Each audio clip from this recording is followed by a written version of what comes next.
السلام علیکم ورحمۃ اللہ وبرکاتہ۔ بسم اللہ الرحمن الرحیم۔ امید کرتی ہوں کہ آپ سبھی لوگ خیریت سے ہوں گے۔ الحمدللہ میں بھی خیریت سے ہوں۔ میں آئی ہوں ایک نئی ویڈیو کے ساتھ۔ جب تم اللہ سے ایک ہی دعا بار بار مانگتے ہو، اگر مانگتے ہو تو یہ بات سمجھ جانا۔ وہ کون سی بات ہے تو ویڈیو پوری اینڈ تک دیکھیے، آپ کو معلوم چل ہی جائے گا۔ آپ سوچتے ہوں گے کہ میں سسپینس بہت رکھتی ہوں، لیکن آپ کے اچھی کے لیے ہی ویڈیو آتی ہے، تو پلیز ویڈیو اینڈ تک ضرور دیکھیے۔ ہم آپ کی سہولت کے حساب سے ہی ویڈیو بناتے ہیں، تاکہ اس میں آپ کو زیادہ سے زیادہ معلومات حاصل ہو اور آپ بھی صحیح راستے پہ چلے اور سنت طریقوں پہ چلے۔ چلیے ہم اپنی ویڈیو کو سٹارٹ کرتے ہیں۔ میرے عزیز دوستو، کبھی کبھی انسان کا دل کسی چیز کے لیے بہت زیادہ تڑپتا ہے، اتنا کہ اس کے لیے صبر کرنا بھی بہت مشکل ہو جاتا ہے۔ انسان ہر روز اس کو حاصل کرنے کے لیے ہر اس لمحہ دعا کرنے کی کوشش کرتا ہے، جو لمحہ دعا کے لیے افضل ہے، اور اس کی آنکھیں اپنی مانگی گئی دعا کے قبول ہونے کے انتظار میں ہر روز ادھر ادھر تکتی رہتی ہیں، اور یہ تو بھول ہی جاتے ہیں کہ اللہ نے ہر چیز کو عطا کرنے کا ایک مخصوص اور بہترین وقت مقرر کر رکھا ہے۔ ہمیں بس یاد رکھنا چاہیے کہ اگر ہمیں کسی چیز کو حاصل کرنے کی اتنی زیادہ چاہت ہے، تو اس چاہت کرنے والے دل کے مالک کون ہے؟ یہ چاہت بھی تو اس رب نے دل میں ڈالی ہے، تاکہ تم اس کے لیے دعا کر سکو، اور وہ تمہاری خواہش کو بہترین کر کے تمہیں عطا کر سکے، اور وہ تو خواہش ہی دل میں تب ڈالتا ہے جب وہ تمہارے نصیب میں لکھ دیتا ہے۔ دعا تو بس تمہاری ہی درجات بلند کرنے کا ایک ذریعہ ہے۔ پہلی بات تو آپ کو یہ یاد رکھنی ہے کہ یقین کے بنا دعا ادھوری ہے۔ دعا سب کچھ کر سکتی ہے۔ ہاں سن لیجئے کہ اگر سب کچھ کر سکتی ہے، جو مانگ رہے ہو وہ تمہارے لیے دنیا کے لیے ناممکن ہو سکتا ہے، لیکن جس سے مانگ رہے ہو وہ علی کل شیء قدیر ہے، جو اس پوری نظام ہستی کو چلا رہا ہے، جس کے حکم سے سورج نکلتا ہے اور ڈھلتا ہے، جس کے حکم سے صبح شام میں، پھر شام رات میں بدل جایا کرتی ہے، جو تمہیں آج تک سنبھالتا آیا ہے، وہ کیسے تمہاری دعا قبول نہ کرے گا؟ اللہ سے جب بھی مانگو، جیسے بھی مانگو، ضرور عطا فرماتا ہے۔ وہ تمہاری خاموشیوں کو بھی سنتا ہے، اور تمہارے سینوں میں چھپے ہر راز سے واقف ہے۔ بس تم کامل یقین سے مانگو، پھر دیکھنا تمہاری دعا خود ہی قبول ہوتی ہوئی نظر آئیں گی، خود ہی معجزے ہوتے نظر آئیں گے۔ جو سکون تمہیں کہیں سے نہیں مل سکا، اسے ایک دفعہ تہجد میں ڈھونڈ کر تو دیکھو۔ جو تمہیں اب تک نہیں مل سکا، اسے تہجد میں مانگ کے تو دیکھو۔ تھوڑی راتوں سے بات نہیں بنی تو رابطہ بڑھا کر دیکھو۔ اللہ سے مانگو، بار بار مانگو، جب تک مانگو اور مانگتے رہو، جب تک وہ اس چیز کو تمہاری جھولی میں نہیں رکھ دیتا یا تمہارا دل نہیں بدل دیتا۔ دعائیں تو سب کی قبول ہو جاتی ہیں، پر خاص دعاؤں کی قبولیت کا راز تو اللہ نے تہجد میں چھپا رکھا ہے، اور سجدوں تک ہر ایک کے رسائی حاصل نہیں ہو پاتی۔ اس مقام تک تو صرف وہی لوگ آتے ہیں جن کی دعاؤں کو اللہ نے نئے سرے سے ان کی پسندیدہ انداز میں قبول کرنا ہوتا ہے۔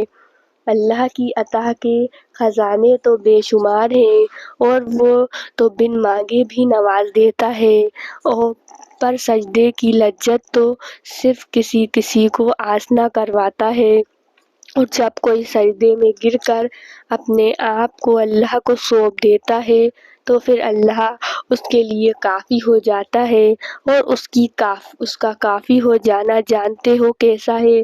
تمہاری راہ میں آئی رکاوٹ کے ہر چٹان کو وہ لمحوں میں گرا دیتا ہے، تمہاری چاہنے سے پہلے ہی تمہاری چاہ کو تمہارا مقدر بنا دیتا ہے، تمہاری دعاؤں میں ہاتھ اٹھنے سے پہلے ہی دعا کو قبول فرما دیتا ہے، تمہارے دکھ درد تکلیف میں پہلے سجدے میں ہی سمیٹ لیتا ہے، اور تمہیں اپنی رحمت کی چادر اور تم پر اپنی رحمت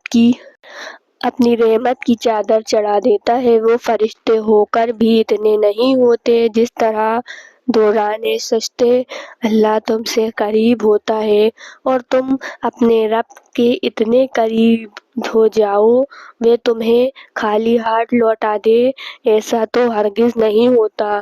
جب تم غم سے پریشان ہوتے ہو، جب تم اللہ سے دعائیں کر کے آنسو بہاتے ہو، جب تمہیں لگ رہا ہوتا ہے کہ اب بس سب ختم ہو گیا، جب تمہیں لگ رہا ہوتا ہے کہ تمہاری دعاؤں کو سنا ہی نہیں گیا، جب تمہیں لگ رہا ہوتا ہے کہ اب جواب نہیں آئے گا، تب اللہ تعالیٰ تمہیں دیکھ رہا ہوتا ہے، تمہاری دعاؤں کو سن رہا ہوتا ہے، وہ مسکراتے ہوئے تمہیں دعا مانگتے دیکھ کے کہ میرا بندہ مجھے کتنے پیار سے بلا رہا ہے، کتنی محبت سے دعا مانگ رہا ہے، اور اگر تمہیں پتہ چل جائے نا کہ اللہ تعالیٰ نے تمہارے لیے کیا اجر رکھا ہے تو تمہیں کسی چیز کا غم ہی نہیں ہوگا، تمہیں آزمائش چھوٹی لگنے لگے گی اور اللہ کی محبت غالب آ جائے گی،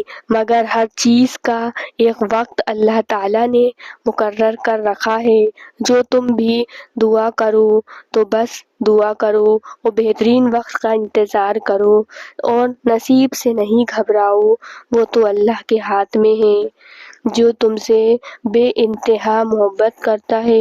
تہجد کی دعائیں جب نصیب کے روبرو آ کر کھڑی ہو جاتی ہیں تب کچھ بھی ناممکن نہیں رہتا، جب چار سو کے اس کی صدائیں گونجتی رکھتی ہیں، تہجد کا خاموش سجدہ اور زار زار بہتے ہوئے آنسو اللہ کبھی ضائع نہیں کرتا، وقت تہجد خاموش آنکھوں سے بہتے آنسو اور اللہ کے سامنے بیٹھے بے بس انسان کی فریاد کبھی ضائع نہیں ہوتی۔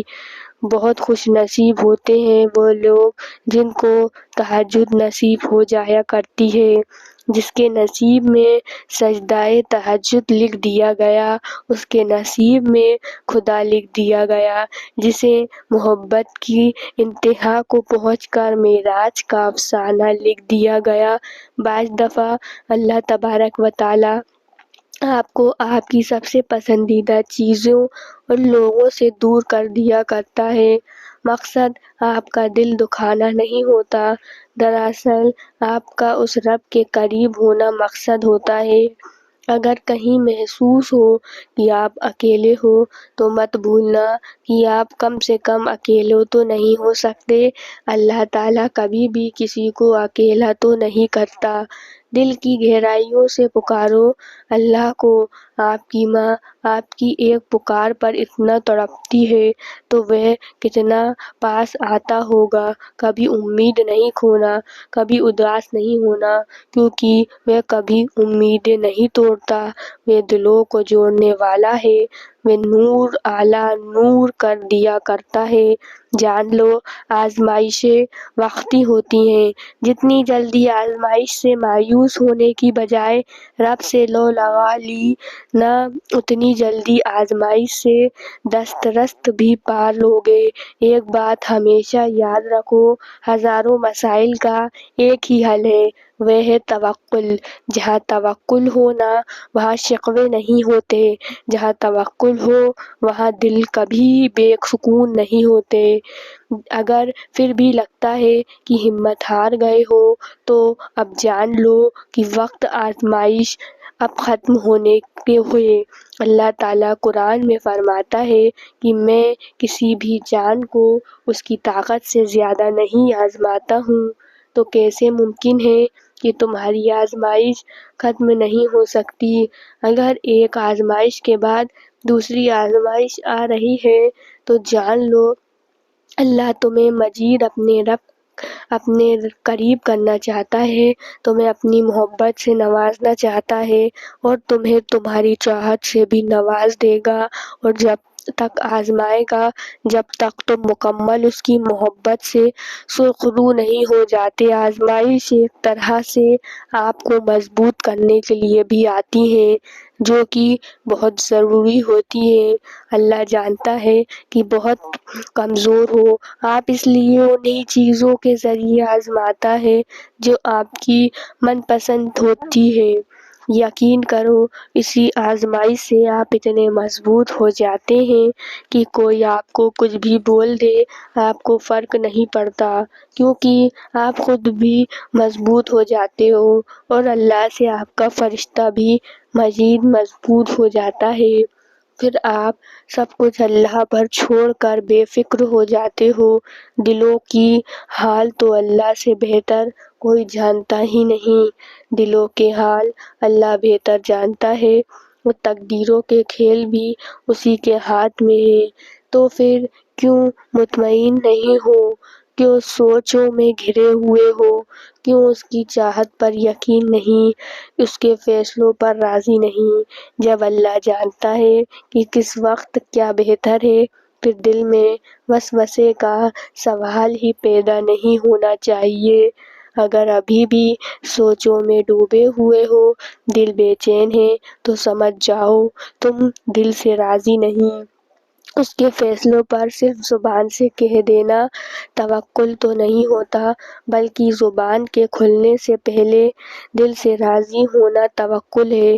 اگر اللہ نے آپ کو آزمائی دی ہے تو اس کا مطلب یہ نہیں کہ اللہ آپ سے ناراض ہے یا آپ کے سزا دے رہا ہے۔ ارے آزمائش کا مطلب تو یہ ہے کہ اللہ نے تمہیں اپنی محبت کے لیے چن لیا ہے۔ تو امید کرتی ہوں کہ آپ کو میری ویڈیو پسند آئی ہوگی۔ اگر آپ کو میری ویڈیو پسند آئے تو پلیز میرے چینل کو ضرور سبسکرائب کریے، بیل آئیکن کا بٹن دبانا مت بھولیے، میرے ویڈیو کو زیادہ سے زیادہ لائک کریے، شیئر کریے، کمنٹ کر کے ضرور بتائیے کہ آپ کو میری ویڈیو کیسی لگ رہی ہے۔ اسی طریقے سے اسلامک ورلڈ کے اوپر ویڈیو آتی رہیں گی، تو ویڈیو کو شیئر کرنا نہ بھولیے۔ آپ سبھی لوگوں سے ملتے ہیں اگلی ویڈیو میں، ویڈیو دیکھنے کو بہت بہت شکریہ۔